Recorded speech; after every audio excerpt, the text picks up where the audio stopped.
আসসালামু আলাইকুম, কেমন আছেন সবাই? আশা করি ভালোই আছেন। দীর্ঘদিন যাবৎ ভিডিও করি না আমি। আপনাদের অনেক প্রশ্ন কমেন্ট বক্সে জমে রয়েছে। আজকে এই ভিডিওতে অনেকের কমেন্টের রিপ্লাই দেব।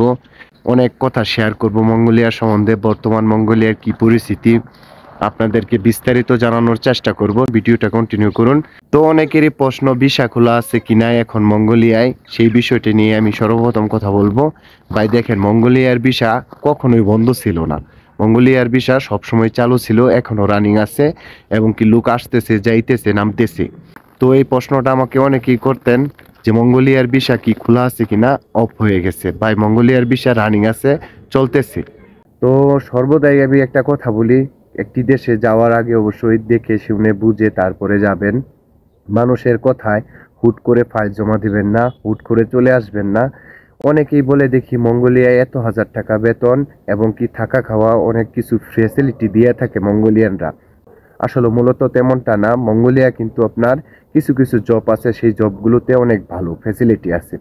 আবার কিছু কিছু জব আছে যেগুলো জবে আসলে আপনার জীবন ধ্বংস হবে, আপনার টাকা নষ্ট হবে, আপনি সর্বদাই সবকিছু থেকে ক্ষতিগ্রস্ত হবেন। সুতরাং কারো মিষ্টি কথায় মজে যাবেন না। একটি দেশে আসার আগে অবশ্যই জেনে বুঝে তারপরে আসুন। মঙ্গোলিয়ার ওয়েদার সম্বন্ধে জানুন। মঙ্গোলিয়ার ওয়েদার খুব বাজে একটি ওয়েদার। এখানে প্রচন্ড পরিমাণ ঠান্ডা পড়ে, আমি শুধু তাই বলবো না, ঠান্ডার পরিমাণ এতটাই বেশি বাঙালিদের জন্য সহ্য করা অসম্ভব। তারপরেও অনেক ভাই বেরাদার আসার জন্য পাগল হয়ে গেছেন।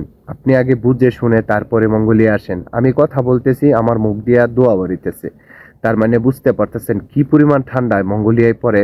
মূলত এই কারণেই আমি এখন ভিডিও করি না মঙ্গোলিয়া নিয়ে, কারণ বাইরে আইসা 10 মিনিট দাঁড়াইয়া ভিডিও করার ক্ষমতা আমার নাই, এত পরিমাণ ঠান্ডা। ভাই কিছু কিছু এজেন্সি আছে আপনাকে লোভ দেখাবে, অনেক টাকা বেতনের কথা বলবে, কিন্তু আসলে মূলত এত টাকা বেতন না। মঙ্গোলিয়া খুব অল্প টাকা বেতন, 350, 450, 650 এই ধরনের মঙ্গোলিয়া বেতন হয়ে থাকে। তবে এটা প্রতি কোম্পানি দেয় না, কিছু কিছু কোম্পানি দেয়। আবার যেসব কোম্পানিতে বেশি টাকা স্যালারি দিয়ে থাকে সেখান থেকে ট্যাক্স কেটে নেয়। সুতরাং মঙ্গোলিয়া আসার আগে বুঝে শুনে আপনাদেরকে আসতে হবে, ফাইলগুলো জমা দিতে হবে। মানুষের মিষ্টি কথায় ফাইল জমা দেবেন না।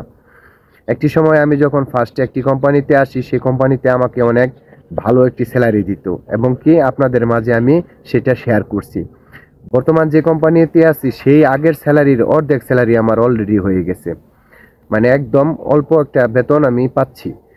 তো আমি আপনাদেরকে অনুরোধ করব, আসার আগে বুঝে শুনে আসবেন। কোম্পানি আপনাকে কবে বছর রাখবে সেটা অবশ্যই ডকুমেন্ট নিয়ে আসবেন। আসার পর 2-3 মাস পর যদি আপনার চাকরি চলে যায়, তাহলে আপনি কিভাবে নতুন একটি চাকরি নেবেন? আপনি তো নতুন চাকরি নিতে পারবেন না, সুতরাং আপনি থাকতে পারবেন না, আপনি একটি লসের সম্মুখীন হয়ে যাবেন। সুতরাং বুঝে শুনে আসুন। কন্ট্রাক্ট পেপার ছাড়া কেউ আসবেন না, কন্ট্রাক্ট করে আসবেন।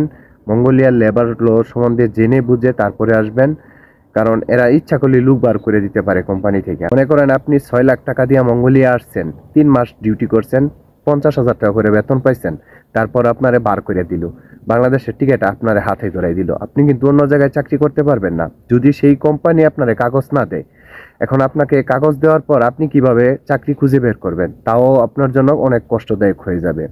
সুতরাং মঙ্গোলিয়া যারা আসতেছেন কিংবা আসতে চাচ্ছেন, তাদেরকে আমি অনুরোধ করে বলবো অবশ্যই কন্ট্রাক্ট পেপার নিয়ে আসবেন। অনেক এজেন্সি আছে আপনাকে ভুলভাল বলে মঙ্গোলিয়া ঢুকাই দিবে, 2-3 মাস রেখে চলে যাবে। এমন অনেক ভাই বেরাদার চলে গেছে মঙ্গোলিয়া থেকে। যদি বিশ্বাস না করেন তাহলে আমার এই ভিডিওর কমেন্ট বক্সে আপনারা দেখেন, তারা কমেন্ট করবে, কমেন্ট করে অবশ্যই লিখে জানাবে সে কতদিন ছিল। তাই আমি আপনাদেরকে অনুরোধ করব, দালালের মিষ্টি কথায় মজা যায় না, নিজের লাইফটাকে নষ্ট করেন না। 5 লক্ষ 6 লক্ষ টাকা দিয়ে মঙ্গোলিয়া আইসা সেই টাকাটা তো আপনার আগে তুলতে হইব। তারপর হচ্ছে কেসের কথা, আপনি 5 লক্ষ টাকা দিয়ে একটা বিজনেস শুরু করছেন, এখন সেই বিজনেস থেকে আপনি প্রফিট পাবেন সেটাই তো চাচ্ছেন। কিন্তু এইখানে আইসা যদি 5 লক্ষ টাকায় আপনার লস হয়ে যায়, লস প্রজেক্ট হয়ে যায়, তাহলে আপনি কি এই জীবনে ঘুরে দাঁড়াতে পারবেন? আমি জানি না এই মানুষগুলো কি করবে। ঠিক সেম একই অবস্থায় আমি পড়ছিলাম, কিন্তু আমার ভাগ্যটা ভালো, আমি নতুন একটি চাকরি পাইছি, এখন চাকরি করতেছি, কিন্তু সেখানে আমার বেতন অর্ধেক হয়ে গেছে। তাই আমি আপনাদেরকে অনুরোধ করব, মঙ্গোলিয়া আসার আগে বুঝে শুনে অবশ্যই আসবেন। মানুষের মিষ্টি কথায় মইজা পাসপোর্ট জমা দেবেন না। যদি পাসপোর্ট জমা দিয়ে এই ফালান, তাহলে অবশ্যই বুঝে শুনে আসবেন। বুঝে শুনে যদি না আসেন তাহলে পস্তাবেন। হয়তোবা দেশটা অনেক সুন্দর দেখতে, স্যালারি মোটামুটি ভালো, কিন্তু পাগল হয়ে যায় না, এতটাও ভালো না যতটা ভালো মানুষে বলে।